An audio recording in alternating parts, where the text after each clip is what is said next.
एका गावामध्ये एक महिला आणि एक लहान मूल ते फक्त 8 महिन्याचं होतं. सोबत झोपलेले असतात सरकारी शाळेमध्ये दुपारी. तेव्हाच महिलेला घरातील काम आठवते आणि ती महिला त्या मुलीला त्याच ठिकाणी झोपून ते काम पूर्ण करण्यासाठी आपल्या घराकडे जाते. ते जाताना एका मुलाला तिथे खेळत असलेले पाहते आणि तो मुलगा तिथेच आहे असं विचार करून ती आपले काम करायला जाते. जेव्हा ते काम करून परत येते तर त्या ठिकाणी ती मुलगी नसतेच आणि तो मुलगा पण गायब झालेला असतो. ती महिला त्या मुलीला आसपासच्या ठिकाणी शोधायला सुरुवात करते. आता 1 वर्षाची मुलगी कोणीतरी घेऊनच गेलं असणार. चालतं तर त्याला येतच नसणार. आता गोष्ट खूप सिरियस होते आणि त्यानंतर महिला या गोष्टीबद्दल पोलिसांकडे तक्रार करते आणि लहान मुलीचं केस असल्यामुळं पोलीससुद्धा याकडे दुर्लक्ष करत नाही. ते लवकर यावरती ॲक्शन घेतात आणि आसपासच्या ठिकाणी शोध घेण्यास सुरुवात करतात. परंतु मुलगी कुठंच सापडत नाही आहे. पण तो जो मुलगा ज्या महिलेने पाहिलं असतं त्याचं नाव असतंय अमरदीप. अमरदीप तिथंच आसपास असलेल्या ती महिला ते पोलिसांना सांगते की मी घराकडे जात असताना अमरदीप याच ठिकाणी होता. म्हणजे तो लहानसा मुलगा 8 वर्षाचा मुलगा. त्यानंतर पोलीस या गोष्टीकडे दुर्लक्ष करत होते की तो 8 वर्षाचा मुलगा तिथे आहे, 8 वर्षाचा मुलगा तिथे होता असं महिला सारखं पोलिसांना सांगत असते.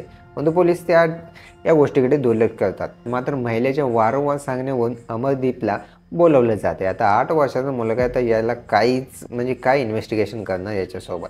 पण अमरदीपला प्रश्न विचारल्यानंतर अमरदीप म्हणतो, जर मला बिस्किट खायला दिले तर मी सर्व काही सांगेन. पोलिसांनी गावातील दुकानातून बिस्किटाचे पाकिट मागवले आणि अमरदीपला खायला दिले. 2-4 बिस्किट खाऊन झाल्यानंतर अमरदीप हसत म्हणाला, त्या मुलीला मीच मारले दगडाने. 8 वर्षाच्या मुलाच्या तोंडून अशी गोष्ट ऐकून पोलीस आधीच हलक्यामध्ये घेतात. म्हणजे हा मुलगा मजा करतोय असं पोलिसांना वाटतंय. पोलीस परत अमरदीपला विचारतात की खुशबूला पाहिलेलं आहे, म्हणजे त्या लहान मुलीला पाहिलं आहे का? मग अमरदीप म्हणतो, मला आणखी बिस्किट नाही, मग मी सांगेन. मग जेव्हा बिस्किट देतात तर तेव्हा पोलीस विचारतात की ती मुलगी कोठे आहे? बिस्किटे भरून खाल्ल्यानंतर अमरदीप पोलिसांना सोबत घेऊन जातो. शाळेजवळील शेतातील काही झुडूप तण काढतो आणि तण काढतात पोलीस आणि ग्रामस्थच्या पायाखालची जमीन हालते. त्या लहान मुलीचा मृतदेह त्या ठिकाणी आढळतो.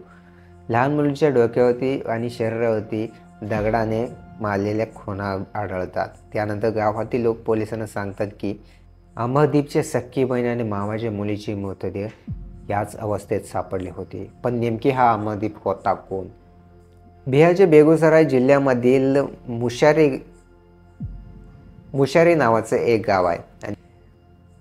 येथे एक माणूस रोजंदारीच्या कामावर जाऊन आपल्या कुटुंबाचं पोट भरत असतो. 1998 मध्ये त्याच मजुराला एक मुलगा होतोय.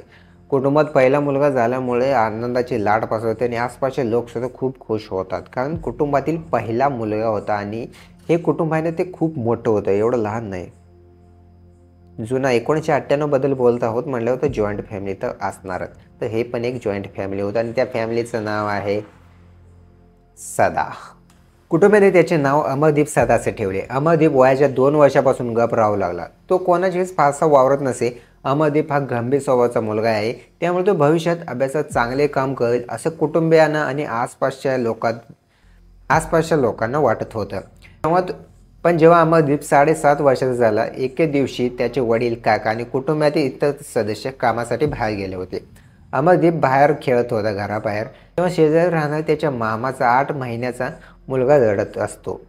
आई घरच्या कामामध्ये व्यस्त असल्यामुळे त्या मुलाकडे लक्ष दिले नसते. त्याच संध्याकाळी अमरदीपचे वडील आणि काका मजुरी करून घराला परत असतात.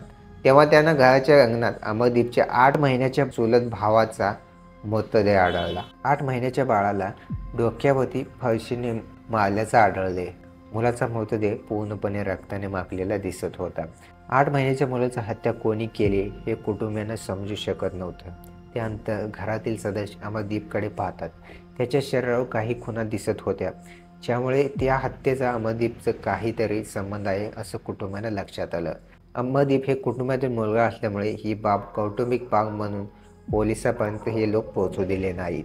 अमरदीप पूर्णपणे कुटुंबासोबतच राहत होता. सगळं काही नॉर्मल चाललं होतं. पण याच्या 6 महिन्यानंतर अमरदीपची लहान बहीण जी 6 महिन्याची होती त्याचं सुद्धा मृतदेह याच ठिकाणी आढळते आणि त्या मृतदेहाची सुद्धा अवस्था आहे सुरुवातीला ज्या मुलाचं झालं होतं तर त्याच प्रकारे असते. त्याला सुद्धा फळशीने डोक्यावरती म्हणून त्याचा खून केला असतो. त्याचे मृतदेह अशा प्रकारे आढळतो. यावेळी कौटुंबिक बाब म्हणून हे प्रकरण पोलीस ठाण्यात जाऊ दिले जात नाही. आपण आधीच आपली मुलगी गमावली असून पोलिसात गेल्यास आपला मुलगा अमरदीपही हरवला जाईल अशी भीती कुटुंबियांना असल्याने ही गोष्ट सुद्धा इथे दाबली जाते.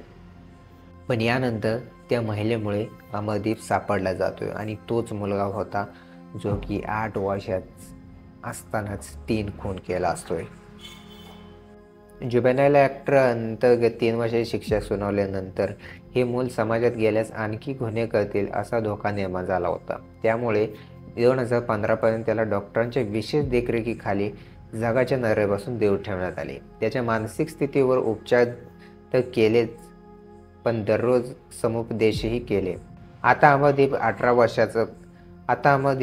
वर्षापेक्षा मोठा म्हणजे 20-22 वर्षाचा असेल. मात्र तो कुठे आहे, काय करतोय याची माहिती बिहार सरकारने गुप्त ठेवली आहे. आणि हे व्हिडिओ कसं वाटलं ते कमेंटमध्ये नक्की सांगा. आपल्याला आता यापासून लगातार व्हिडिओ येतील. तर सबस्क्राईब करा नवीन असाल तर. धन्यवाद.